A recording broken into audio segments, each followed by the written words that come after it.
me. Welcome back to Restaurant to Another World.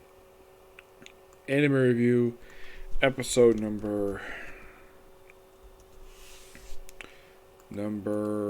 15. Yep, 15. This one pretty much does. Now, I tried looking up and see exactly. Now, the second story for this one, basically, this is basic episode 23, Quiche / Coffee Float. Coffee Float comes from the final chapter of Book 5, Chapter 96. Quiche, do not know where the heck this comes from. From what I've heard, it comes from something that's not been translated in English just yet. So, yeah. So, we start out with basically stuff related to, like, the rest. We start off with the king of the empire getting a gift from the land of sand. It's Kaffa, where given this table artifact, which looks like a magic lamp, because the land of sand is a play on Aladdin. Mostly, anyways. I mean, look at Prince Seraph. He looks exactly like Aladdin. His sister reminds me of Princess Jasmine from the Disney's Aladdin, of course. I'm sure that the writer of the series took a lot of inspiration from Disney's version of Aladdin, but he probably also took inspiration from the original story from Aladdin, where it comes from. That's possible, to say the least. So, he's given this item, and apparently this item is meant to freeze Kaffa. And they drink it like, oh, this is cold. And then okay, he wants to go to, and of course the king decides he wants to go and visit the land of sand and meet Prince Seraph. I'm like, this is interesting. Yeah, the father of Princess Aldred wants to go visit a guy who actually likes his daughter.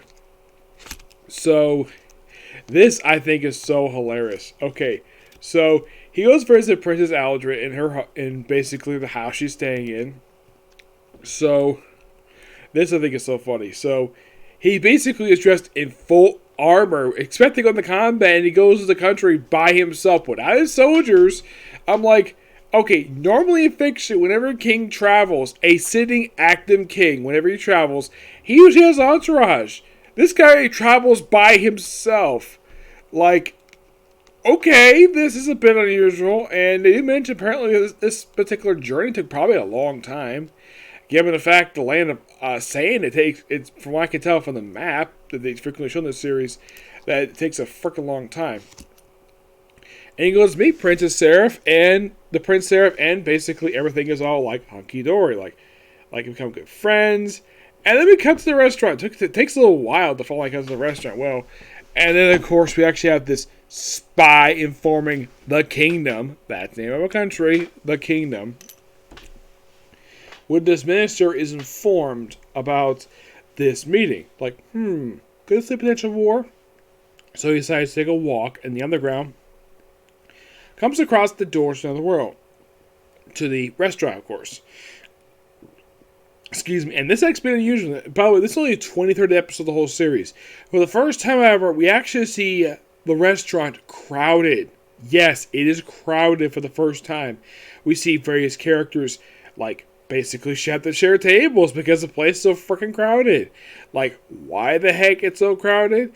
I get the fact the place is popular, but wow. And the fact they're backed up. And the thing is, the master of the restaurant has only got 2 people working for him. A demon and a dragon woman. Both of them are beautiful. And of course, this representative who sits with a table with, get this, a swordsman who's basically eats the fried shrimp. We have a woman with the sand cane, and sitting directly next to him to his right is the current demon lord herself. Yes, who happens to have her country within the borders of the actual empire, which I think is so interesting. He's actually quite surprised to see her. Now, this of course is her second appearance ever in the series. The woman who's from the land of sand, this is only her 3rd appearance in the series, the 2nd time seeing the restaurant. Fried Shrimp Guy, he has appeared several times in the series. He actually made his first appearance back in let's see. In the book itself was chapter 3. In the anime, it's actually episode 2. What was his very first appearance? I'm like, okay, interesting to say the least. Oh yeah, definitely interesting. I'm looking forward to exactly what happens next. So, basically, like the food's taking a while, so they bring out quiche. Now, in case you're curious though, have I had quiche before? Yes, I have. And here's the thing, according to my dad, quiche is best served cooked, not cold. Because the quiche I've tried tastes terrible. Yes. And I actually have tried quiche cooked. It actually tastes pretty good. Yeah, quiche generally is a really good dish. What they have in the anime look like a potato quiche. The one I like having is mixed with eggs and hamburger meat they usually see like on pizza. Yeah, that and along with cheese, it tastes so freaking good. So they eat it, and of course, by the way, the representative, he has cabrana, which basically looks to be like shrimp. It looks like shrimp pasta, mostly anyway. It's like shrimp basically are size of like little like lines. I'm not sure exactly what you describe this thing. So later on, they do get their food, and they eat it, and of course, they all enjoy it. And then Prince Seraph shows up, where he's like acting very nervous, and he's wondering if the princess is showing up yet. And of course, he kind of yells at Altia, and she's like, no.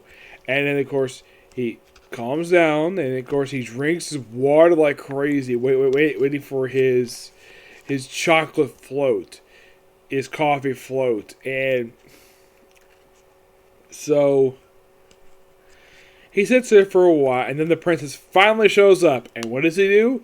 He gets up and he proposes to her in the front of everybody. And she says yes.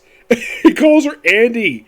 And she's like, why you call me Andy for? And apparently, we have the first time ever in the series, we actually have an actual engagement. So the minister is like, so that's the reason why he formed an alliance. So he can marry her.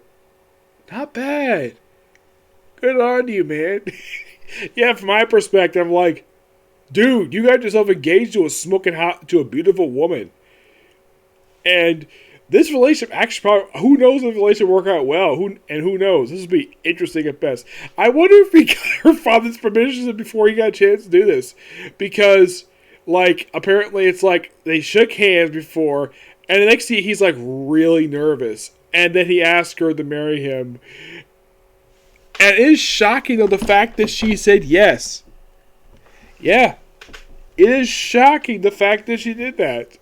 Yeah, everyone was shocked. Of course, everyone's like so congratulated. And then we see the dwarves, where one of the dwarves was like, okay, food on me, I'll pay for everything.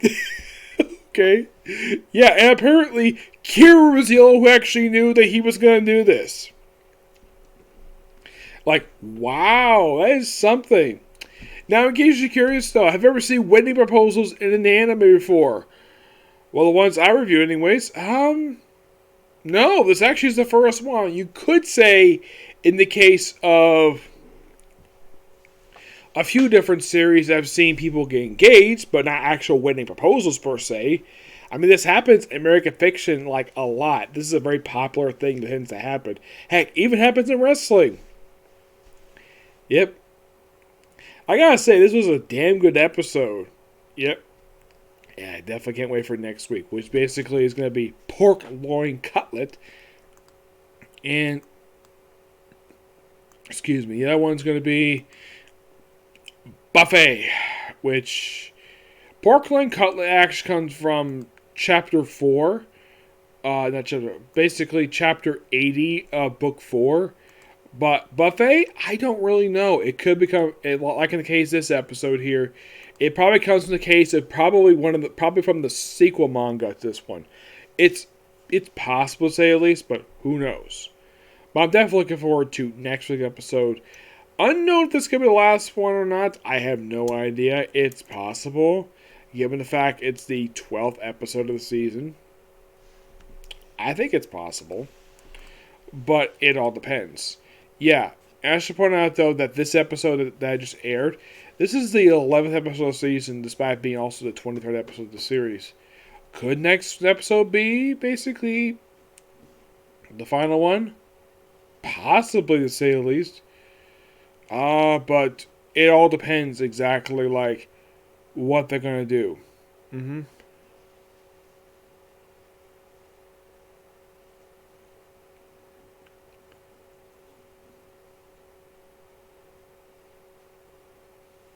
Yeah. So yeah, that's it for Circle Review. Now I thought we'd have time to do a review for Case Closed. No, it's not because I'm tired, because it's like 11:30 right now, so I'll probably end viewing tomorrow. Then basically the order of stuff for tomorrow will be, well, it'll probably be for new anime. It'll probably be Case Closed, then Baruto, then One Piece, then Mashuka Tenshin, because that's gonna wrap up to like Fresh in the World, and then finally it'll be Demon Slayer, and that'll probably be it though. In the case of Mashuka Tenshin, that one's gonna probably wrap up within like a couple weeks. I'd say about a couple episodes left to go for that one. Yeah, I would say at least 2 left to go. This one, presumably 1, but I'll find out next week if next week will be the final episode of the season. It's possible, to say the least. I've been thoroughly enjoying watching this series because it's just been pure fun. Yes, it's a series that I never expected to get into. Yes, but this is basically all about a restaurant. That's really the whole point of the series, is basically about a restaurant. But you'll find out next week. In fact, next week we'll find out why. Okay, next video. Bye.